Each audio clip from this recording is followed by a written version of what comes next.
Egypt, जिसकी शुष्क सुनहरी रेत के नीचे दफन है हजारों रहस्य, जिसके पास है दुनिया की सबसे ऊंची इमारतें, जिनमें छिपे हैं कई हजार साल पुराने बेशकीमती खजाने और गुमनाम ममीफाइड शव और हजारों की तादाद में भित्ति चित्र जो अपनी कहानी सुनाने को बेताब हैं।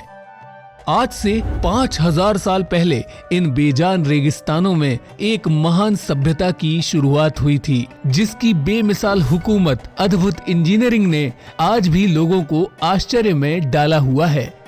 एक ऐसी सभ्यता जिसने 3000 सालों तक मिस्र को आबाद किया। नील नदी के किनारे बना एक साम्राज्य जहां राज करते थे फेराहों, जिन्होंने उपाधि धारण की रामसिस की। भारत जैसे समृद्ध देश में जहां भगवान राम ने एक छत्र राज किया था, वहीं मिस्र के फेराहों ने मिस्र के साम्राज्य को भगवान राम के नाम से प्रेरित होकर चलाया और रामसिस की उपाधि धारण की। मिस्र की एक रानी का नाम सीतामुन रखा जाना महज इत्तेफाक नहीं हो सकता। मिस्र के 6000 साल पुराने भित्ति चित्रों में धनुर्धारी ईश्वर के समक्ष एक वानर के हाथ जोड़ी हुई तस्वीर बहुत कुछ बयान करती है।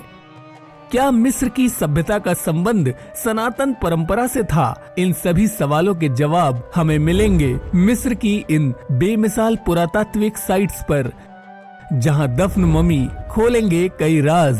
अगर इतिहास से रूबरू होने की इच्छा है, अगर गहरे राजों से पर्दा उठाने का साहस है, जुनून है कब्रों की सल्तनत में जाने का, जहां जी उठेगा इतिहास का पुराना दौर, तो चलिए हमारे साथ एक बार फिर अनोखे सफर में। तो स्वागत है आपका एक बार फिर सतपुड़ा अनटोल्ड टेल्स में। आगे बढ़ने से पहले चैनल को सब्सक्राइब जरूर करें।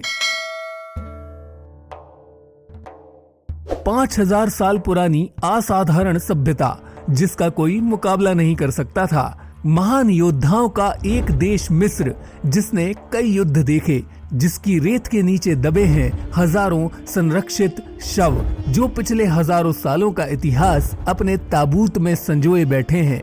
पर क्या इस रहस्यमयी सभ्यता का भगवान राम से कोई संबंध है?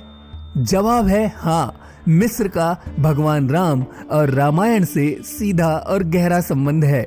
इस तथ्य पर रिसर्चर्स क्या कहते हैं? हजारों साल पहले भारत में दुनिया की सबसे पुरानी सभ्यताएं पनप रही थीं। अचानक आए भूकंपों के कारण सरस्वती नदी सूख गई। इन प्राचीन सभ्यताओं के लोगों को विस्थापित होना पड़ा, पर वे अपने रीति रिवाज और संस्कार भी अपने साथ ले गए।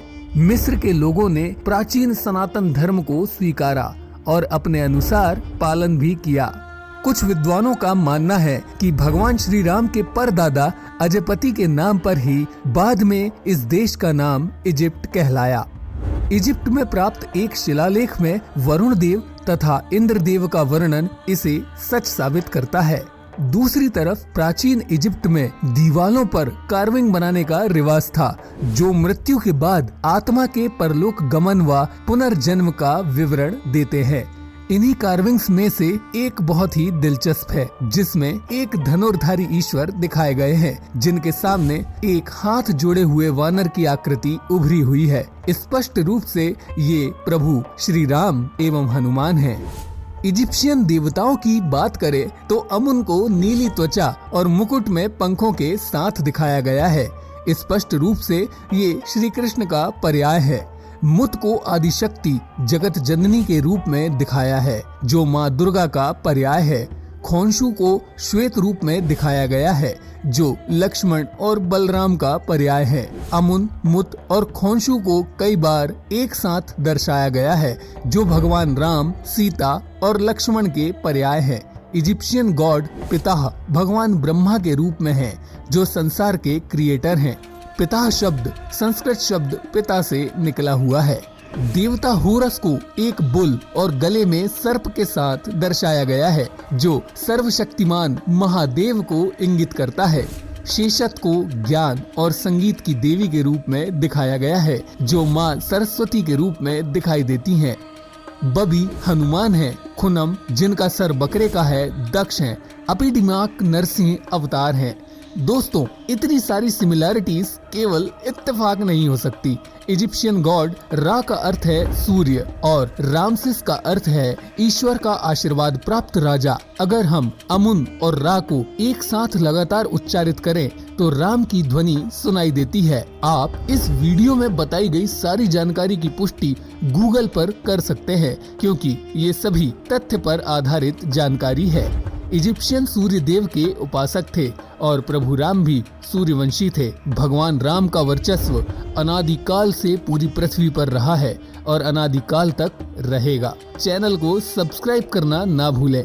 मिलता हूँ आपसे एक और कहानी के साथ अगले एपिसोड में। भगवान श्री राम आप सभी पर कृपा बनाए रखें। जय श्री राम। नमस्कार।